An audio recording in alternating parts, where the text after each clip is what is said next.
Tonight, philosophical midwifery. New word, new expression, new idea, the pathologos. First, Socrates defines his art as philosophical midwifery. Picks up the name from his mother, that was her art, and he says, just as my mother gives assistance in helping those who are pregnant give birth, helping them with the travails, he said, so I too help in bringing to birth, but not children, but ideas. Therefore he said, I have an art very similar in every respect to my mother's art. He said, I can bring on abortions, I can assist in the delivery, I can judge after whether it's a true and noble birth, I can offer a variety of services for those in need. Now, what is it he said? He said that we're all pregnant with ideas. The difficulty is twofold. One kind we in some way intuit, another kind we don't know we have, and we don't know we're pregnant with, and we don't know it's been a long time having them and they should have been delivered and they're still around, causing undue stress. And that's the whole problem of human existence.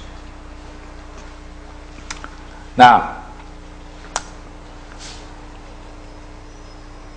Plato explores, see, here we have, luckily enough, a figure of a person. Right? Therefore, there's an idea somewhere. I'm going to use that as the mind, though I don't believe it's in the brain. And we're pregnant. And we have to bring to birth. We don't know we're pregnant. And therefore, you need the assistance of a midwife who can identify that and help bring it to birth. And that's the great drama. That's the great drama. Get it out. I want to give you first an example of a pregnancy. Then I'm going to take you through all of these ideas. And therefore, let me first start with saying, first, a pathologos is a sick idea. It's a sick logos. It's a sick idea. It's a sick idea because it's a false belief about oneself and about the nature of reality. And we all have them. We all have them. Now, if I were to ask you to give me a list of all the different spiritual disciplines, I imagine you'd include yoga, breathing, meditation, fasting, the different religions. The list would be enormous. There's only one thing they all share. They all share in one thing. And that's what separates what we're going to be doing tonight from everything else.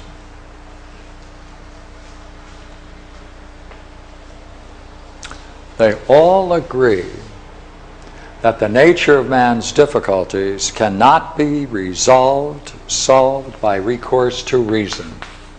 There is no way in which man can understand himself through reason to resolve his problems. They all agree to that. Doesn't make any difference whether Hindus, Buddhists, Christians, Jews, doesn't make any difference. The nature of man's problems are beyond reason because they see reason, and the nature of the mind is to be too inadequate for the task of man's creative evolution. What we're going to look at is the alternative to this, philosophical tradition of the Platonic tradition. And therefore, Plato is going to start, as we are here tonight, we're going to say that it all begins, man's basic condition, his primary ignorance, is the result of having picked up sick ideas which we are calling pathologos.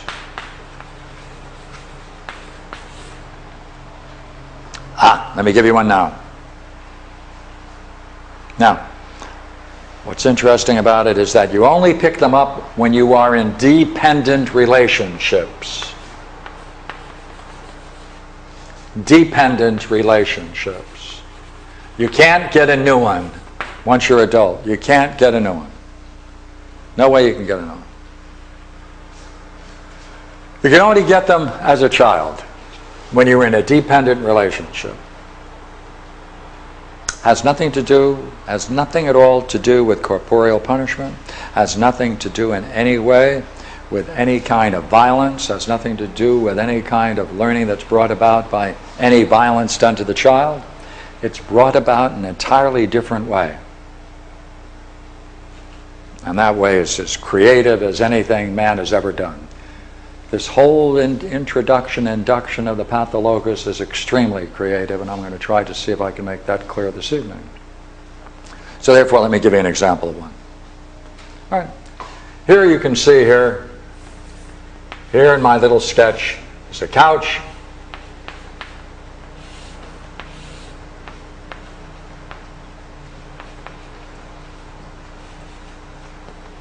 And here is the mother. And here is the daughter, and they're both watching TV.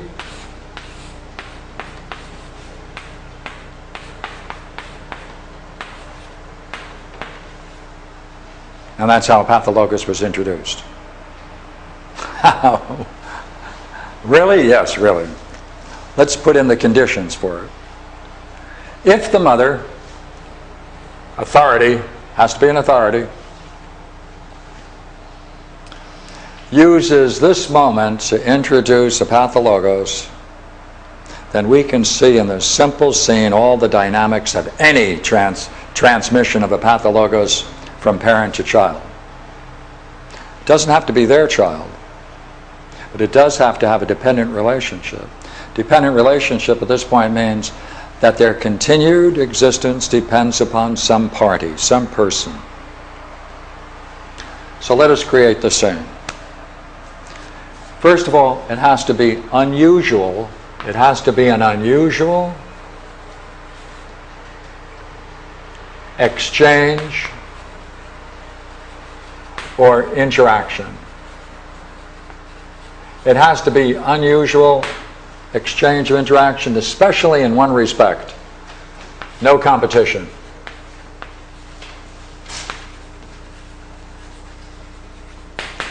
All of the energy doing this, as the story unfolds, is going to be directed not just at the TV screen, but at the child. Let's see how it can develop. If the parent decides to be close and intimate with the child, warm, responsive, caring, if the child comes to that scene with an openness and a receptivity, and if these scenes are otherwise rare, then the child is going to see this as a great opportunity for intimacy, openness, and love, and they're both going to enjoy the TV. Now let's create the conditions. Let us assume now that they're watching a particular kind of movie. All right? Let's say the particular dramas are always late 19th century dramas that are being featured. And in this case, let us assume that the particular films that are being shown are musicals